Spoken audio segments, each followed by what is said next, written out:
Lagyan ko yan siya ng bagdunis, kisbara, chabat, then cream, soap, tsaka bottle cheese. Yan yung chicken blend. Blender ko yung chicken. Balot ko yung eggplant. Ito ng sauce. Ito yung sauce ng roll eggplant. Ito yung na-blender ko na tomato tsaka tomato paste. Yan siya. Olive oil tsaka Maggi. Lagay natin dito. Wala tong Dipsy Roman kasi hindi nakabili. Dapat may Dipsy Roman ito para medyo maasim. Habang pinapakulo natin yan, pag kumulo na yan siya, okay na yan siya, lagyan lang natin ng spicy ng Arabic. Ayan, lagyan na natin yung spicy ng Arabic. Arabic spicy. Luin na natin.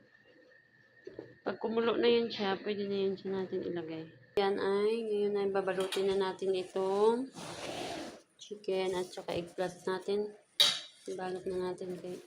Lagay na natin dito sa siniya. Balot na tayo ngayon.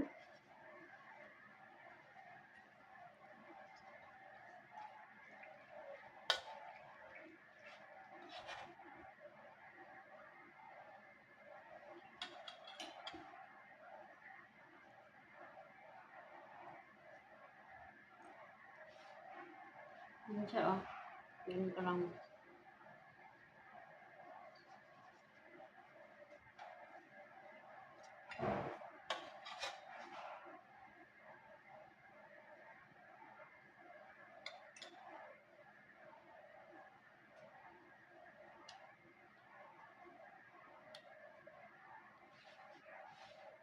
Ayan, kumulo na yung ginawa nating sauce. Lalagay na natin dito. Tapis natin sa ilalim. Para hindi masunog ang ating eggplant.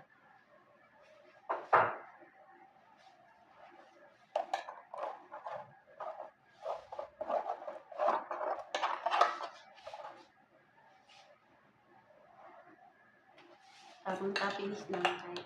Para hindi masunog.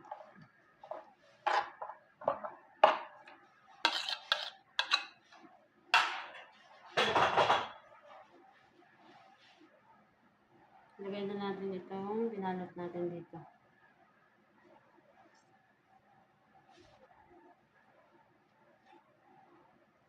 At maliit, kunti lang din. Para hindi mahirap i-roll. Tama-tama lang.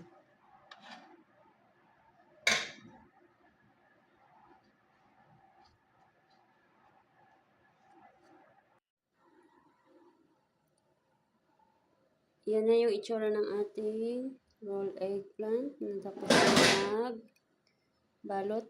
Ngayon, nalagyan na natin siya ng topping sa taas. Ito na yung sauce natin. 1 yogurt. Tapos tahina. 2 spoon big. Tapos itong cream. 1 spoon. Tapos itong whipping cream. 1 spoon din. Tsaka 1 garlic.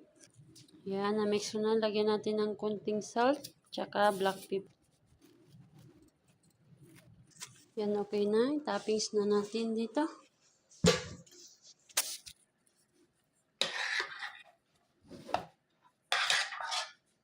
Ganitohin lang natin.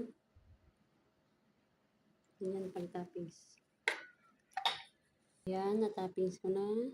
Lutuin na natin siya ngayon sa oven. Lagyan natin muna sa puron.